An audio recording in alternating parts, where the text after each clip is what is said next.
Hey everybody, it's Dr. Jones. I wanted to make a quick video just to kind of give you some reassurance on what you can do to help prevent getting sick, or whenever you do get sick, what are some things that you can actually do to help yourself get well. So I originally had no plans to talk about hand washing in this video. However, once I got finished seeing patients today, I went into the bathroom. Now mind you, I'm on the 8th floor of a, I believe, 12 floor building. Went into the bathroom, used the restroom, washed my hands afterwards, and I watched how the person next to me washed her hands. And I thought, well, I guess I need to talk about hand washing because not everybody knows how to wash their hands like a microbiologist. So, although washing hands seems very simple, there is quite a bit of detail that can go into it. You do want to make sure that you actually get your entire hands. You want to go in between your fingers, clean under your nails, especially if you have longer nails like most ladies do. Make sure you get your thumbs and even your wrist. Once you are done with doing that, then you rinse, and you do not turn off the water after you rinse the soap off of your hands. Instead, you get your paper towel, thoroughly dry your hands, use the paper towel to turn off the water, and then of course you use your paper towel to open up the door. So a lot of people know about using the paper towel to open the door.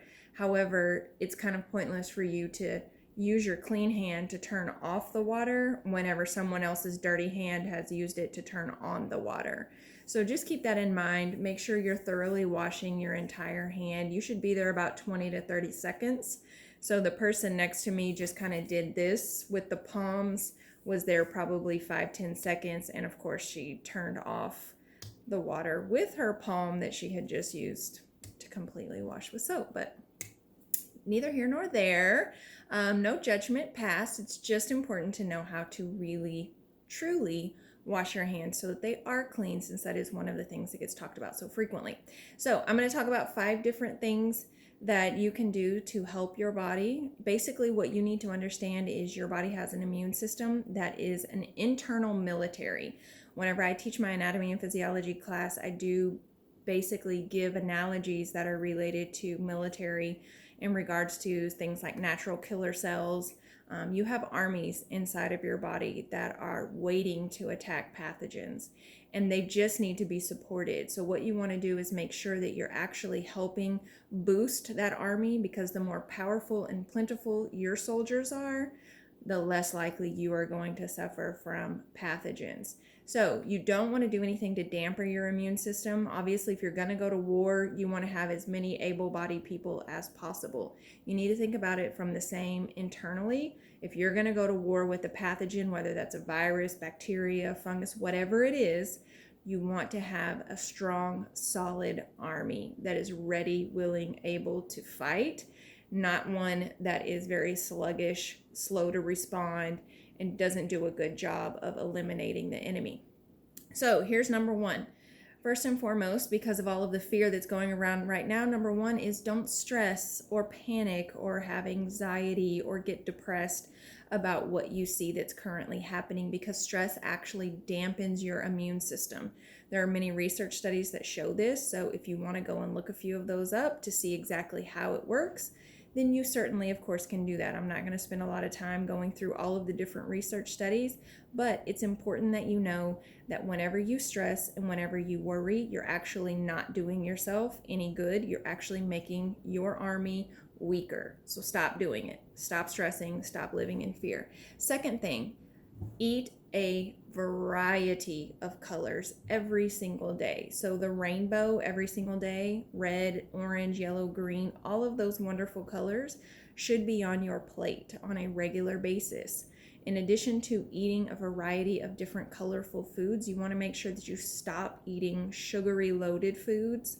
That should be a given. Sugar is really not going to do anything to help boost your immune system. Matter of fact, in many cases, it's been shown that it will actually decrease your phagocytes within your body. Your phagocytes are some of those warriors that I was talking about.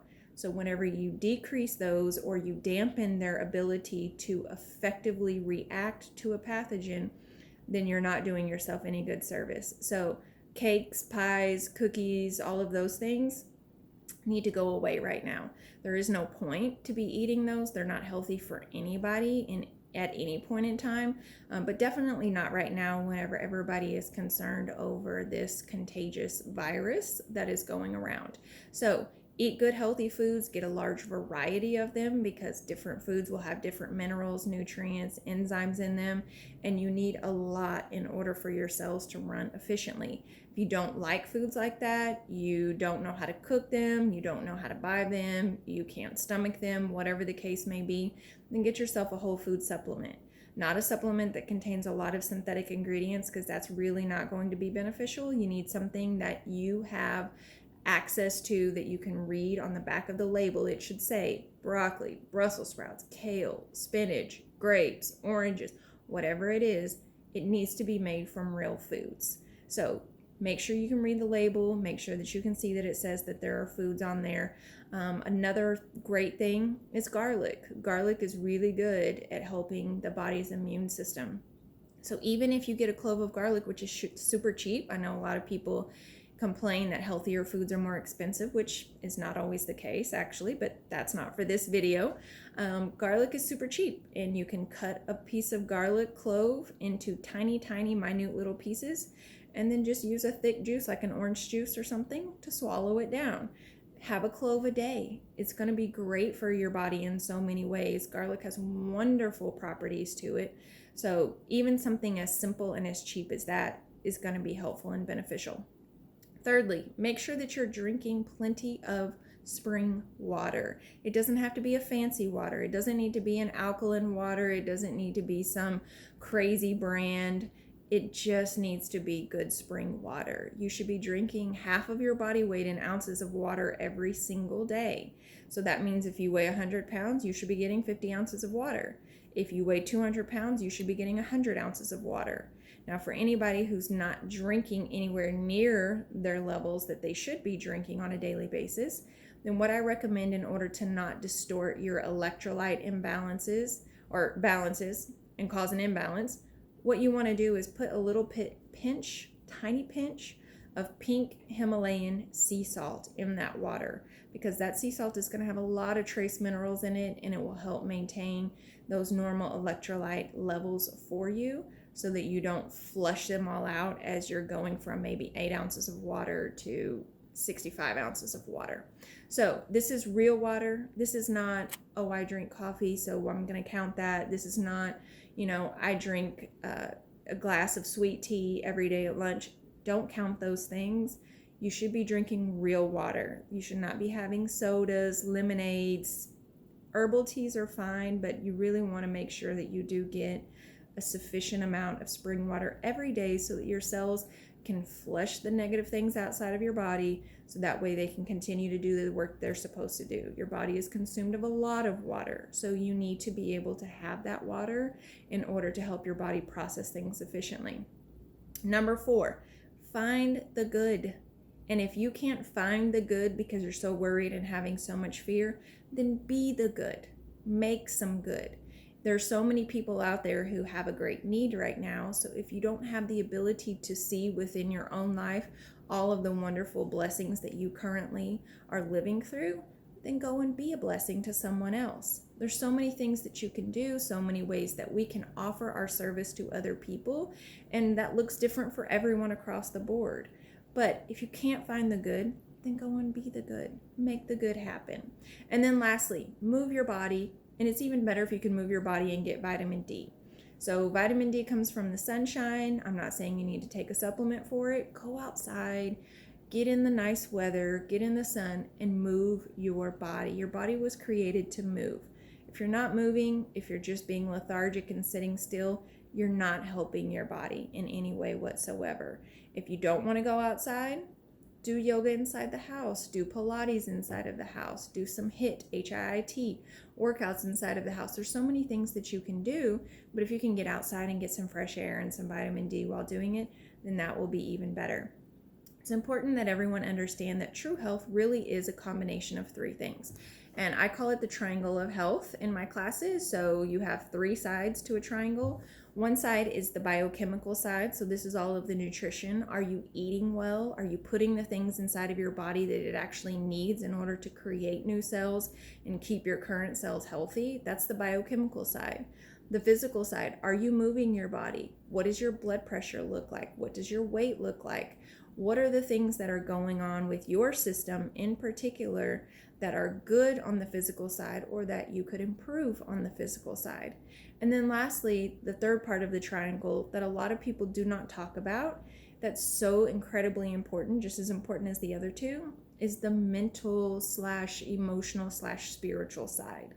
You have to have good mental health if you're going to be healthy. We cannot discount that, even though it's very easy to hide that. It's not as easy to hide blood pressure readings or temperature readings or blood labs if you get those pulled. You can't hide your biochemical readings, but you can very much hide your emotional readings because other people don't know what's going on unless you say something. So it's important that during this time you take whatever you need to do it seriously in regards to your mental health. So whether that's meditation, prayer, journaling, things of that nature, just taking some time to really understand that mental health is just as important as all of the other things as well. So remember the triangle of health. All of these 5 things that I've said today really are the lifestyle factors that my family and I live on a regular basis. So this is actually nothing new to us. We aren't doing anything different than we normally do, even though there is a lot of fear about the virus spreading rapidly. The only thing that we have changed is we have made sure that we are actually having more of this. So my family uses smart silver to kind of help any immune challenges. It's great for a number of different things because what it does is it lyses the cell membrane of the pathogens and doesn't allow them to live. So that's the only thing we've changed. We always eat well, we always move well, we always think well, we always try to do all of the things that are good to help our bodies on a daily basis. So this is really not anything that we're necessarily fearful about. We do take the proper precautions that are necessary, but we're not going to be scared and we're not going to let it ultimately disrupt us. We're not hoarding toilet paper or anything of the sort. We're just living our life as a regular, normal citizen human being, and we're there to help other people when needed. We are going to get through this. It may get worse before it gets better, and that's okay too. We're ready to do what we need to do to take care of ourselves. We believe innately in our internal immune system that was created by God to help us get through these trials and these challenges. And it's okay to go through these trials and challenges and see the silver lining and get to the other side and say, hey, we made it and it all worked out and it's all going to be okay. So those 5 things, make sure you do those, not just now, but on a regular basis. It would be a good lifestyle change to go ahead and implement now and forever for you and for those that you love. Have a great day.